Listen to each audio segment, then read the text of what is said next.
Meet Michael Minard, a visionary action movie director renowned for his adrenaline-pumping films that leave audiences on the edge of their seats. While his unparalleled creativity has captured the hearts of a global audience, he's back with his latest offering, You Should Have Killed Me. Produced by Doug Myer, it takes viewers on a gripping journey through a world filled with twists and turns, not to mention action sequences. A dynamic cast, I might add, has great synergy, set against a captivating storyline. You Should Have Killed Me promises to be Michael's most thrilling and visually stunning film to date. Welcome to this episode of Jibber Jabber, the vocal part of the networking magazine. Michael Minard joins me to talk about his personal and professional journey. Michael, thank you so much for joining me all the way in Iowa. Yeah, thank you for having me, Sanj. I appreciate the opportunity. You're welcome. I've been meaning to get in touch with you for a while. We've been talking on Messenger for about a week, and today's the first day I'm actually hearing your voice. So great to meet you. So this podcast will go out to both sides of the pond, so to speak, and for the audience here in the UK, I guess we should start with telling them a little bit about yourself. Yeah, absolutely. So as you mentioned, my name is Michael James Minard. I'm a independent filmmaker from Waterloo, Iowa. I think I made the joke that Waterloo is kind of the Slipknot state. Yeah, you did. Yeah. So if you don't know, and you live under a rock or something, Slipknot is a very, very huge metal band from Des Moines, Iowa. Wow. But yeah, they get enough plugs already. They don't need any more. But yeah, back to myself. I have been basically making films full time since I graduated film school in 2020, and I've been basically, doing 2 or 3 short films a year up until last year when I decided to take the next step and make my first feature-length film, which is the film we're talking about. You Should Have Killed Me. Yeah. Because I guess, I mean, one of the things that fascinated me is that you use your education to sort of lean back against to produce movies. How much of the theory do you actually use in real life? Oh, I mean, so much of it just kind of feels like muscle memory now. You kind of do it so much that you don't even really think about doing it anymore. Yeah. But I mean, as far as like visual storytelling, it's really nice to have that knowledge kind of stored in the back of your head. One of the you're actually quite a humble guy, actually, because I read your bio, and you've won so many awards for short films, Hollow Walls, The Entity, and From the Void. And in June 22 of last year, that's when you completed this movie. So you Should Have Killed Me.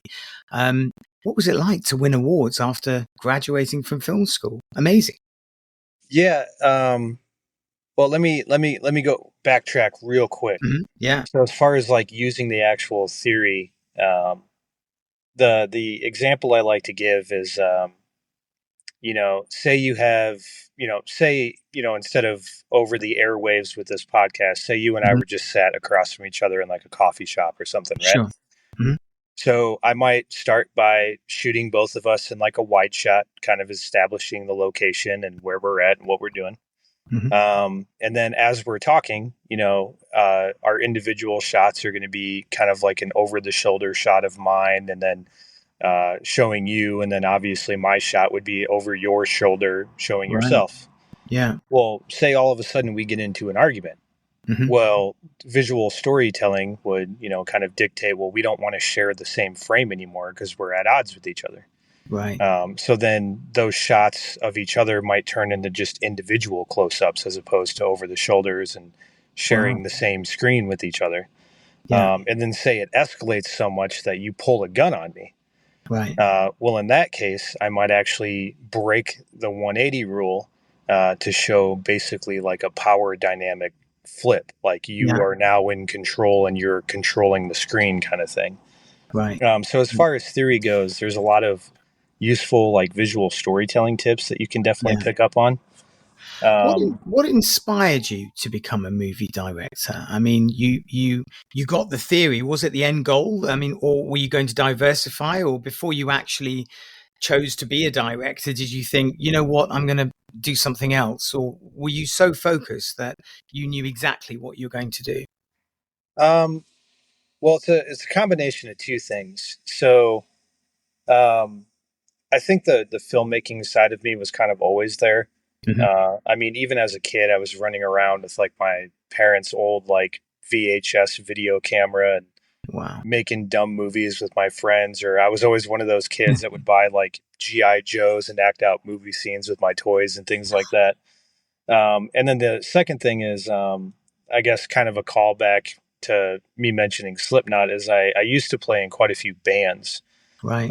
And out of necessity, because we weren't making a whole lot of money when it came down to doing music videos, instead of paying someone to do music videos, I thought, well, I'll just do them myself. Yeah. And then that really turned in from like, well, I don't really want to make music videos anymore. I want to make movies. So Wow. I'm a veteran and had my GI Bill sitting around and was like, I think I'm going to use my GI Bill and go to film school. Wow. And that's what I did. And then basically from graduating, I've just been making as many movies and films as I can since, like I said, graduating in 2020. Yeah. Yeah. And it's And not like it didn't take you long to get your first feature under your belt, really. It was very yeah, quick. yeah. And as far as, going back to your original question about winning awards, I don't know. It's kind of, I don't want to call it like a fluke situation, but when I made Hollow Walls, I'd actually made one film previous to that called All Roads End. Okay. And I just knew as a filmmaker and all of the things I had learned doing that first film, it was like, well, I kind of want to come out the gate making another one right away Yeah. with, the experience that I just gained on the set of that first film. So I made Hollow Walls. I mean, we shot it in a day. It only took like, Wow. maybe 4 hours, 5 hours to do the whole shoot. Yeah. And then, maybe another week or two of editing, just getting everything just right. Um, but when I decided to, put it in the film festivals, it was kind of me just testing myself. It was just kind Yeah. of like, well, you know, everyone keeps telling me how talented I am, and I guess we'll see, And Yeah. honestly, I wasn't really expecting to win anything. As far as I was concerned, I thought I wasn't going to get selected into a single film festival, and I was going to have a very humbling experience of how not good I actually was. And yeah, the first film festival ever that I've ever been in, I actually won. Wow. And it was just kind of, I remember telling my wife at the time, I was like, hey, your husband's an award winning filmmaker now. And she was Wow. like, great. And Yeah. then it was like 2 days later, we won another one. And then, like, before I knew Mm. it, in like a 6 month period, Hollow Walls, I think, won like 23 awards by itself. God, that must have been such a confidence booster for you because, I mean, obviously you put the theory to test, it worked, and it sort of must be a great motivator to say, right, I'm in the right direction, I'm in the right field, I'm going to push on. Yeah, and I mean, I'm always going to be a filmmaker no matter what. Like, I just love being a filmmaker. Yeah. But it was kind of a learning experience in that sense because I mean, I came right out the gate with Hollow Walls, which I said was extremely successful and won Yeah. quite a few awards. And even on, after I released it and put it on YouTube, like even still on my YouTube channel, Red Arc Productions, Mhm. that's the highest watched short film on there by far. I think it's got Wow. over like 12,000 views, where majority of the other ones only have like one or two.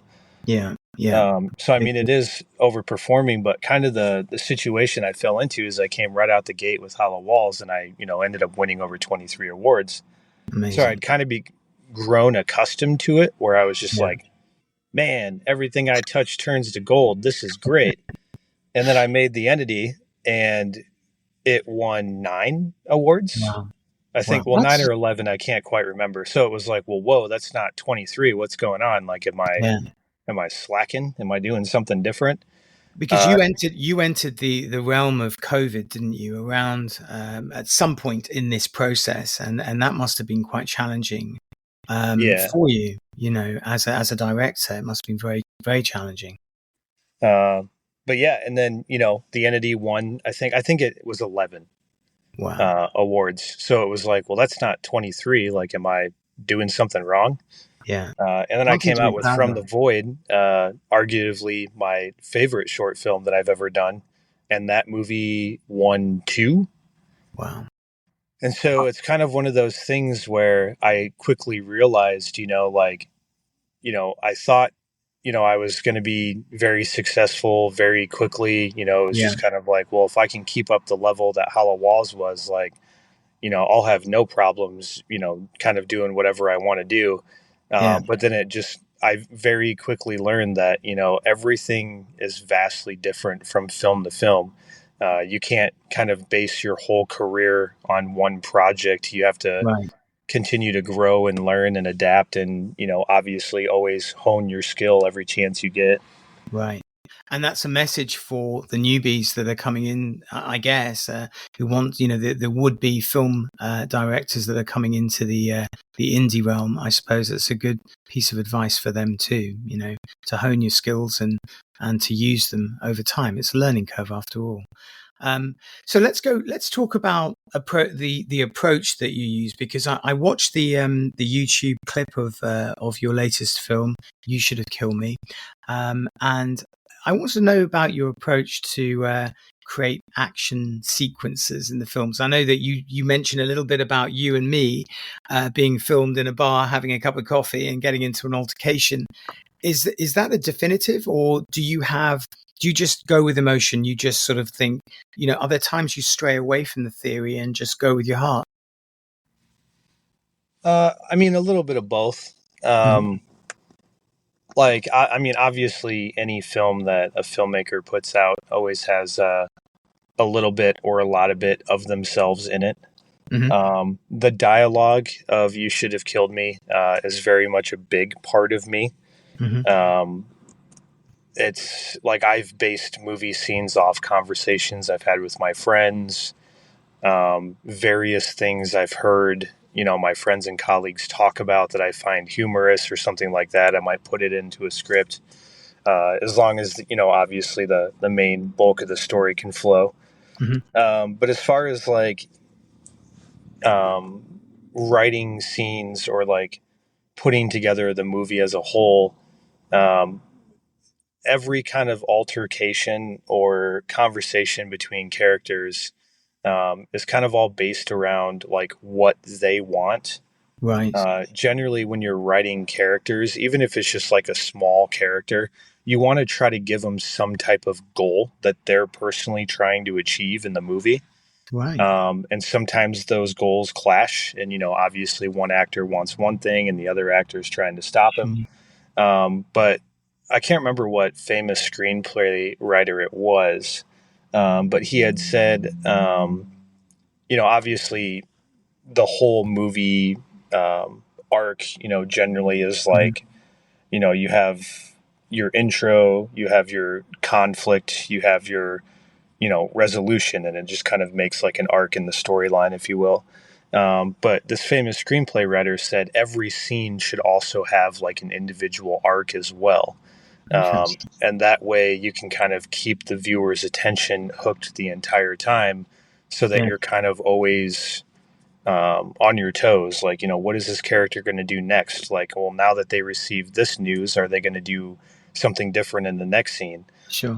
So I just try to keep that in mind. Were you Obviously, surprised? I mean, during you're talking about an insight into being a director. Were you surprised at how some of the actors reacted to different types of information? Did they go alone? Did they want to come off script? Did they improvise? Did you encourage that? What was it like behind the scenes?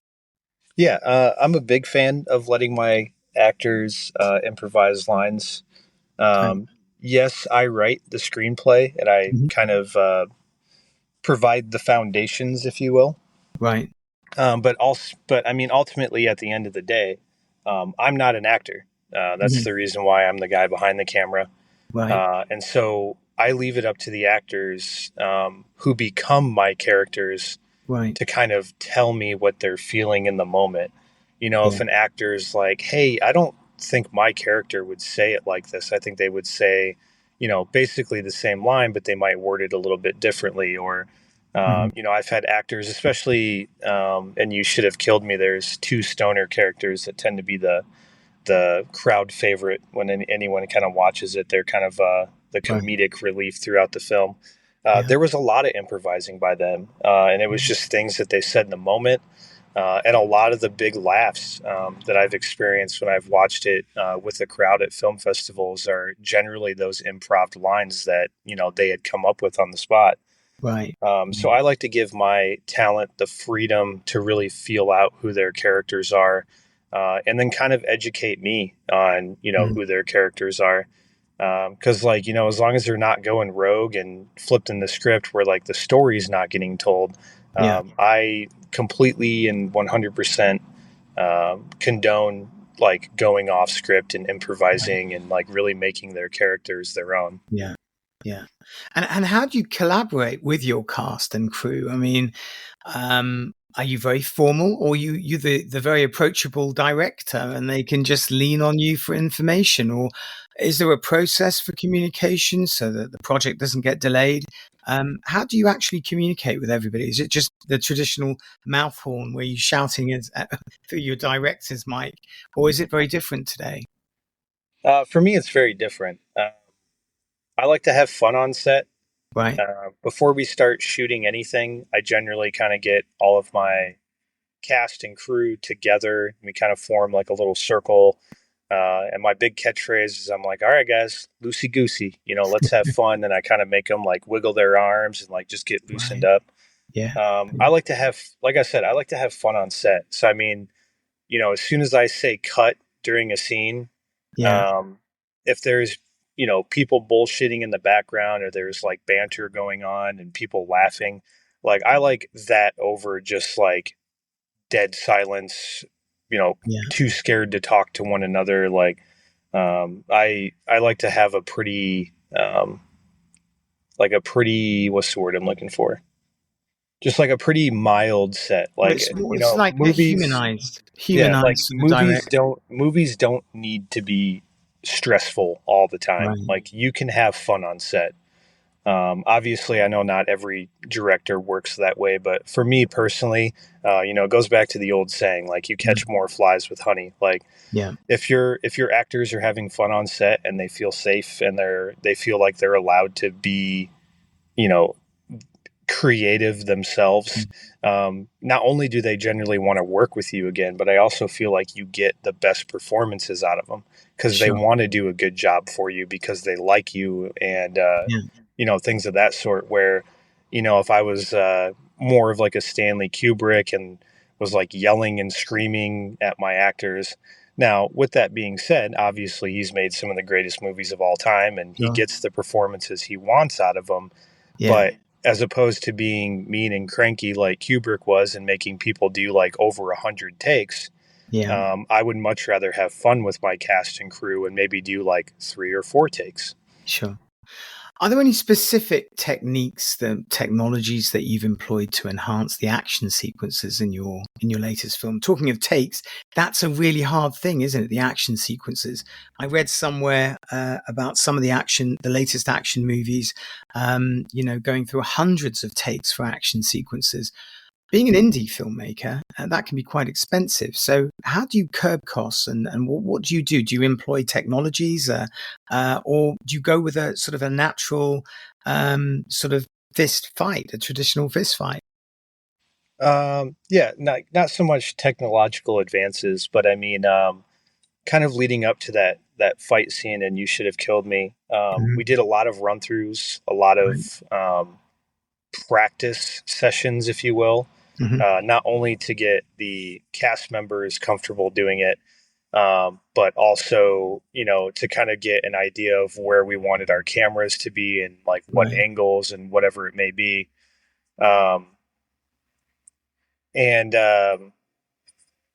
So basically, I got kind of lucky in that sense, because generally you'll find actors, and you kind of got to teach them how to fight. Right. Whereas all of my actors were actually fighters. Right. So everybody in that scene are, MMA fighters in their own right. Wow. And Okay. basically became actors. Right. So I like to Big jokingly advantage for say, you. yeah, like I like to jokingly say, instead of teaching actors how to fight, I took fighters and taught them how to act. Nice. I like that. Yeah. Which is not me, because all of those guys were already great Yeah. actors. Yeah. They just happened to be, like I said, like MMA fighters Yeah. before that. Yeah. So Brilliant. they choreographed the entire thing. And Damian Mancino, the guy who's the lead of the film, who plays Monty, He's a rough guy. Yeah. Rough yeah, guy. he made me promise. He goes, I don't want to do, a fight scene like the Bourne Identity with a lot of handheld, shaky cam stuff. He's like, I want to do more of like a John Wick type thing and have the camera be very smooth and stable, and actually give the fighters a chance to kind of show off, their knowledge of like actually fighting. He And definitely had the so, look, didn't he? He's got that look about him as well, which I think is complementary to the action sequences. He looks mean, yeah, I mean, Damien's for real, man. Those cauliflower ears are not prosthetic, man. He's I think I remember asking him what his record was one time, and I think between boxing and actual MMA, I think he's like, up to like 60, 70 some fights. So I mean, he had been doing it for quite a while before he decided to get into acting. So Wow. Well, I'm gonna ask you about advice, because obviously part of these podcasts that roll out, obviously you're across the pond and is trying to give the UK a little insight into you and what you do and how you do it, but also about advice, because there are a lot of people post-COVID who have realized that the indie scene is accessible to them, whereas maybe 5 to 10 years ago it was a dream to become a director or producer. What advice would you give would-be directors today who want to enter this industry? I mean, yeah, I mean, if you've never shot a film before, it may not even be something you're actively going to school for. Right. You may not even have, a digital camera. Generally nowadays, everyone has a smartphone. Right. I mean, iPhones are getting better and better and starting to Yeah. do some pretty crazy stuff. Yeah. So, I mean, if you want to get into it, you know, grab some of your friends, come up with like a, 5 to 10 page script, and, shoot it with your friends, over the course of a weekend or something. And, even if it never sees the light of day, like, you're still going to gain that experience and have a better sense of Absolutely. how to move forward.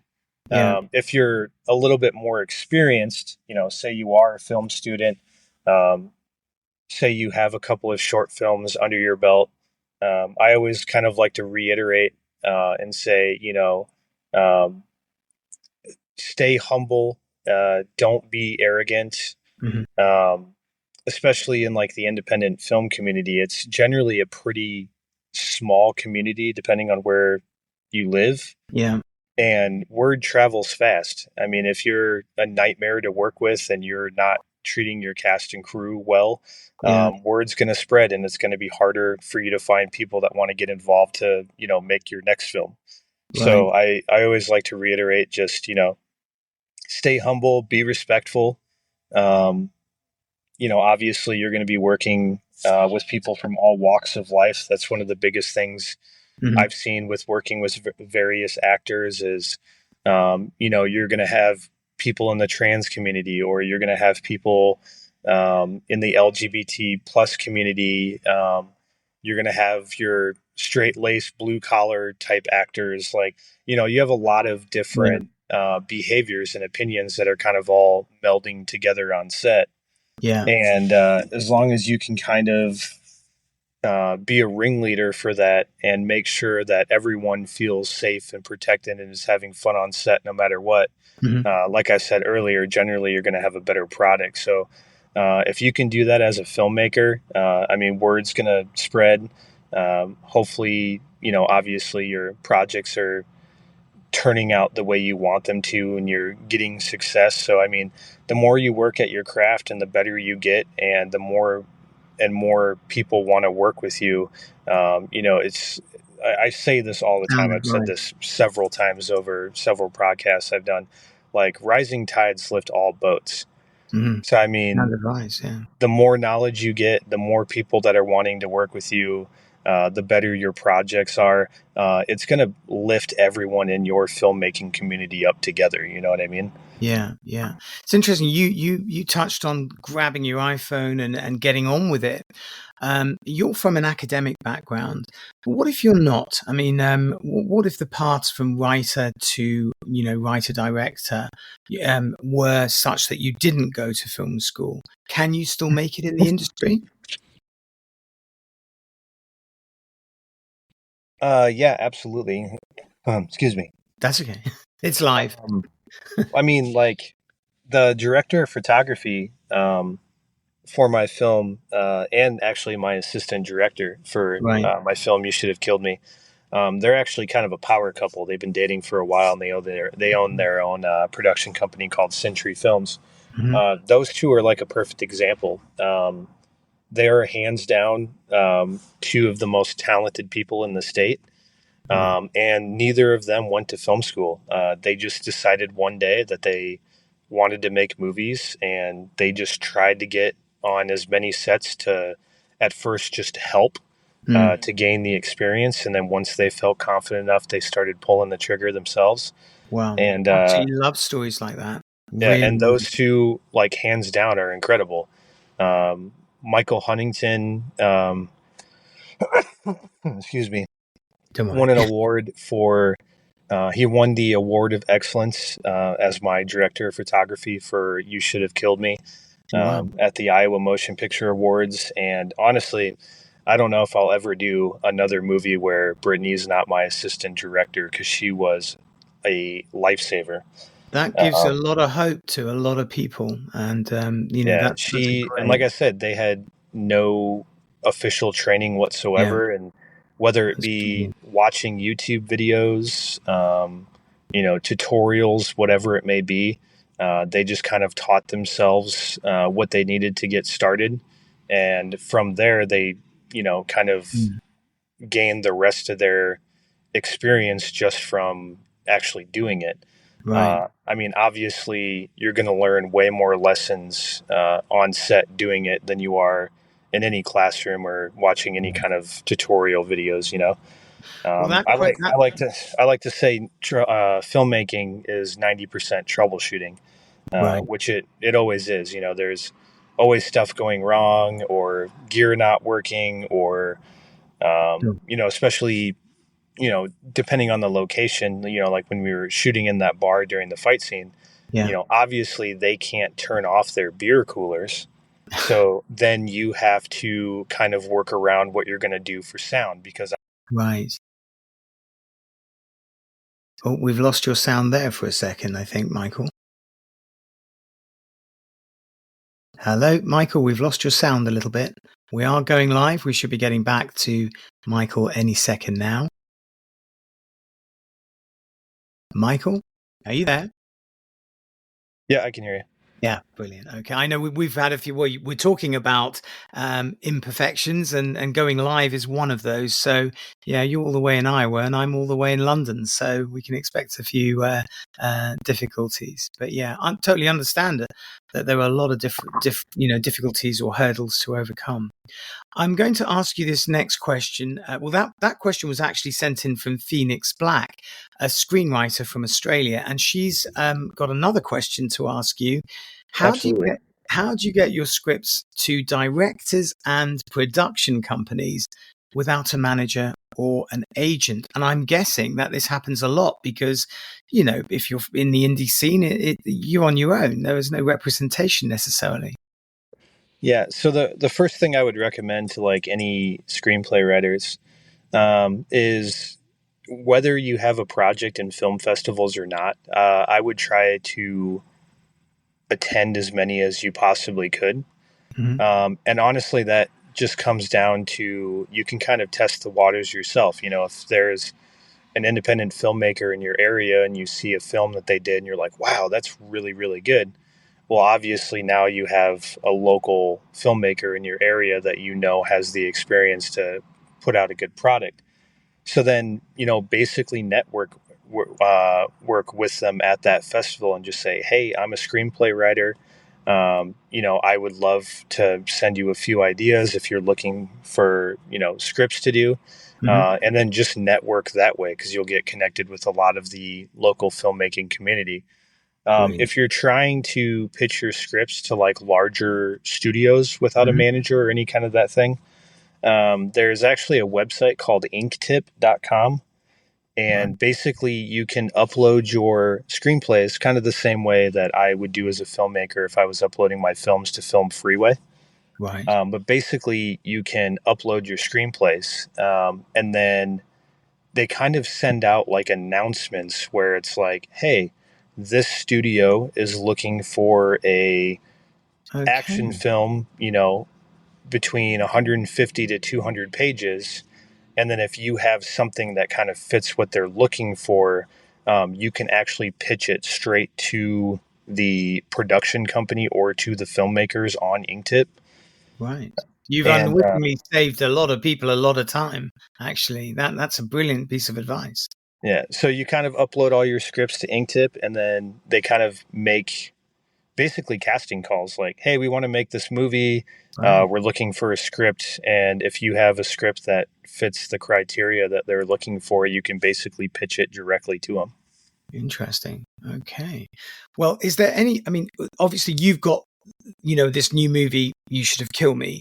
How can people watch this movie? Where will it be made available? How can people across the pond watch this film? Yeah.